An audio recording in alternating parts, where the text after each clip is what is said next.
Halo semuanya, perkenalkan, saya Sri Rezeki Sitohang dari Program Studi Pendidikan Kimia Universitas Kristen Indonesia. Pada video kali ini, saya membawakan materi tentang teori atom. Saya berharap setelah menonton video ini, kita dapat mengetahui bahwa atom terdiri dari partikel dasar, yaitu elektron, proton, dan neutron, serta proses penemuan atom. Pernahkah kamu mendengar istilah atom? Atom adalah bagian terkecil dari suatu unsur yang masih memiliki sifat unsur tersebut. Atom terdiri atas proton, neutron, dan elektron. Proton dan neutron berada di dalam inti atom, sedangkan elektron terus berputar mengelilingi inti atom karena muatan listriknya. Sebagai contoh, jika kamu memiliki logam emas, dan logam emas itu dipotong-potong sedemikian rupa, maka akan diperoleh suatu bagian yang sangat kecil yang tidak dapat dibagi lagi, tetapi masih mempunyai sifat emas. Bagian inilah yang disebut atom emas. Teori atom pertama kali dikemukakan oleh Demokritus. Tetapi, karena teori ini tidak didukung oleh eksperimen yang meyakinkan, mengakibatkan teori ini tidak dapat diterima oleh beberapa ahli ilmu pengetahuan dan filsafat. Pengembangan konsep atom secara ilmiah dimulai oleh John Dalton. Teori atom John Dalton. John Dalton mengatakan bahwa atom merupakan bagian terkecil dari materi yang sudah tidak dapat dibagi lagi. Atom digambarkan sebagai bola pejal yang sangat kecil. Suatu unsur memiliki atom-atom yang identik dan berbeda untuk unsur yang berbeda. Atom-atom bergabung membentuk senyawa dengan perbandingan bilangan bulat dan sederhana. Misalnya, air terdiri atas atom-atom hidrogen dan atom-atom oksigen.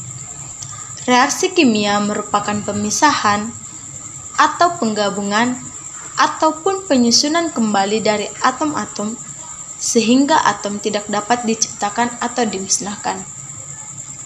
Hipotesis Dalton digambarkan dengan model atom sebagai bola pejal seperti bola telak peluru. Kelemahan dari teori atom Dalton ini adalah saat ini ternyata dengan reaksi kimia nuklir, suatu atom dapat berubah menjadi atom yang lain. Yang kedua, tidak dapat menjelaskan sifat listrik materi. Yang ketiga, tidak dapat menjelaskan daya gabung unsur-unsur. Misalnya, mengapa satu atom oksigen dapat mengikat dua atom hidrogen membentuk air? Yang kedua, teori atom J.J. Thomson. J.J. Thomson mengatakan bahwa atom adalah bola padat bermuatan positif dan di permukaannya tersebar elektron yang bermuatan negatif. Secara keseluruhan, atom bersifat netral. J.J. Thomson menyusun model atom yang merupakan penyempurnaan dari model atom Dalton setelah ia menemukan elektron. Model atom J.J. Thomson terkenal dengan model atom roti kismis. Kelemahan dari model atom J.J. Thomson adalah dia tidak dapat menerangkan dinamika reaksi kimia yang terjadi antar atom. Yang ketiga, teori atom Ernest Rutherford. Rutherford mengatakan bahwa atom adalah bola berongga yang tersusun dari inti atom dan elektron yang mengelilinginya. Atom tersusun dari inti atom yang bermuatan positif dan elektron-elektron bermuatan negatif yang beredar mengelilingi inti. Model atom Rutherford merupakan model atom yang mirip tata surya. Kelemahan dari model atom Rutherford adalah dia tidak dapat menjelaskan mengapa elektron yang beredar mengelilingi inti tidak jatuh ke inti karena ada gaya tarik-menarik antara inti dan elektron. Meski teori dari Rutherford lemah, namun Rutherford telah berjasa dengan mengenalkan istilah lintasan atau kedudukan elektron yang nanti disebut dengan kulit. Yang keempat, teori atom Niels Bohr. Niels Bohr mengemukakan teori baru mengenai struktur dan sifat atom. Teori atom Bohr pada prinsipnya menggabungkan teori kuantum Planck dan teori atom dari Rutherford. Niels Bohr mengatakan bahwa Atom terdiri atas inti yang bermuatan positif dan dikelilingi oleh elektron yang bermuatan negatif di dalam suatu lintasan. Elektron dapat berpindah dari satu lintasan ke yang lain dengan menyerap atau memancarkan energi, sehingga energi elektron atom itu tidak akan berkurang. Menurut model atom Niels Bohr, elektron-elektron mengelilingi inti pada lintasan-lintasan tertentu yang disebut dengan kulit elektron atau tingkat energi. Kelemahan model atom Niels Bohr adalah dia hanya mampu menjelaskan spektrum atom hidrogen, tetapi tidak mampu menjelaskan spektrum atom yang memiliki elektron lebih banyak. Yang kelima, teori atom modern. Teori atom modern mengatakan bahwa kulit-kulit elektron bukan kedudukan yang pasti dari suatu elektron, tetapi hanyalah suatu kebolehjadian saja. Teori atom modern dikemukakan oleh Erwin Schrödinger. Teori atom modern terkenal dengan nama teori atom mekanika kuantum karena teori ini merupakan teori yang dikembangkan dengan prinsip-prinsip mekanika kuantum. Teori atom mekanika kuantum mirip dengan yang diajukan oleh model atom Bohr. Perbedaannya terletak pada posisi elektron dalam mengelilingi inti atom. Teori atom mekanika kuantum secara pasti sesuai dengan prinsip ketidakpastian Heisenberg. Percobaan-percobaan mengenai struktur atom. Yang pertama, elektron. Penemuan elektron bermula dengan ditemukannya tabung sinar katode oleh Carl Ferdinand Braun. Tabung sinar katode berupa tabung hampa dari kaca yang dialiri arus listrik searah dari kutub positif yang disebut anode dan dari kutub negatif yang disebut katode. Kemudian, penemuan Carl Ferdinand Braun disempurnakan oleh Sir William Crookes. William Crookes menyatakan bahwa tabung televisi merupakan tabung sinar katode. Hasil eksperimen William Crookes yaitu ditemukannya seberkas sinar yang muncul dari arah katode menuju ke anode yang disebut sinar katode. Sifat-sifat sinar katode tersebut adalah: yang pertama, merambat dalam garis lurus dari kutub negatif menuju ke kutub positif. Yang kedua, dibelokkan oleh medan magnet dan medan listrik menuju ke kutub positif. Yang ketiga, sifat sinar katode tidak dipengaruhi oleh jenis kawat elektrode yang dipakai, jenis gas dalam tabung, dan bahan yang digunakan untuk menghasilkan arus listrik. Kemudian, George Johnston Stoney mengusulkan nama dari sinar katode tersebut adalah elektron. Kelemahan dari Stoney, dia tidak dapat menjelaskan pengaruh elektron terhadap perbedaan sifat antara atom suatu unsur dengan atom dalam unsur lainnya.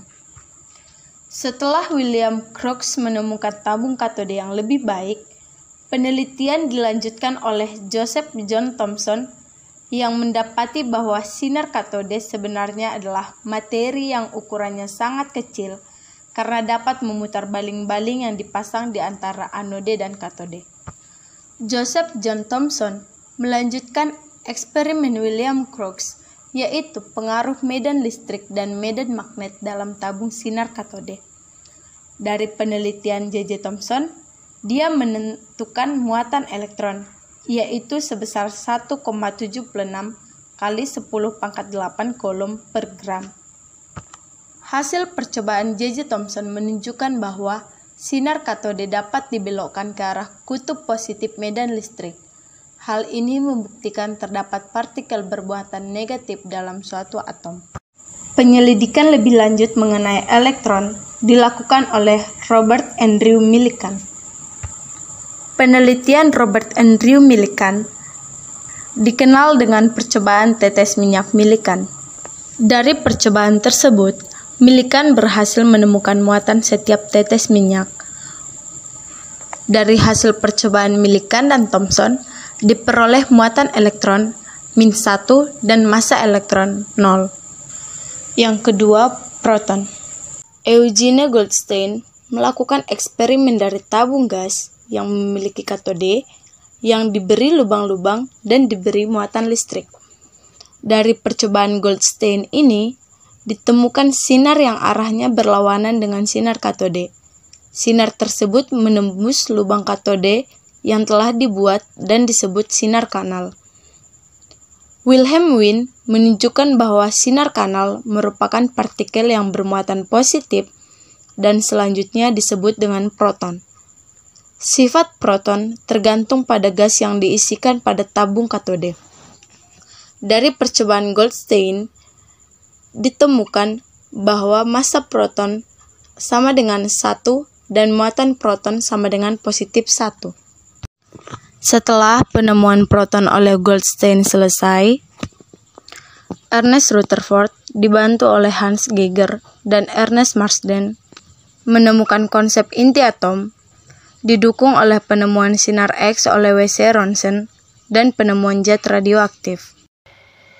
Hasil percobaan ini membuat Rutherford menyatakan hipotesisnya bahwa atom tersusun dari inti atom yang bermuatan positif dan dikelilingi elektron yang bermuatan negatif, sehingga atom bersifat netral.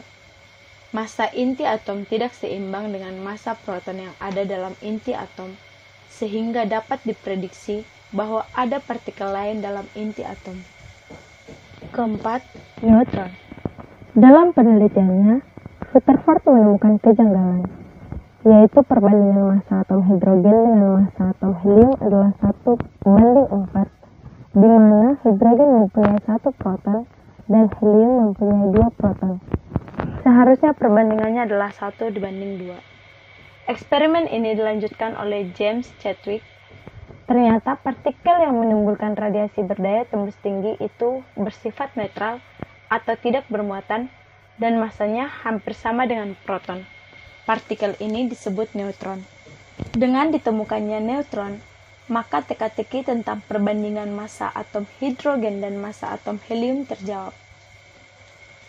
Akhirnya, didapat kesimpulan bahwa di dalam inti atom terdapat proton yang bermuatan positif dan neutron yang netral dengan massa hampir sama. Partikel dasar penyusun atom. Inti atom tersusun atas sejumlah proton dan neutron. Jumlah proton dalam inti atom menentukan muatan inti atom, sedangkan massa inti ditentukan oleh banyaknya proton dan neutron. Misalkan, kita melambangkan suatu unsur, X. Kita lihat di slide. Z yang di samping kiri X disebut dengan nomor atom, atau Z merupakan jumlah proton atau sama dengan jumlah elektron. A di samping kiri atas X disebut dengan nomor massa atau sama dengan jumlah proton ditambah dengan jumlah neutron. Sekian video kali ini. Saya berharap kita sudah paham bahwa atom tersusun dari partikel dasar, elektron, proton, dan neutron, serta model atom dibagi menjadi 5, yaitu model atom Dalton, Thomson, Rutherford, Niels Bohr, dan model atom modern. Demikian video kali ini. Sampai jumpa di video berikutnya. Terima kasih.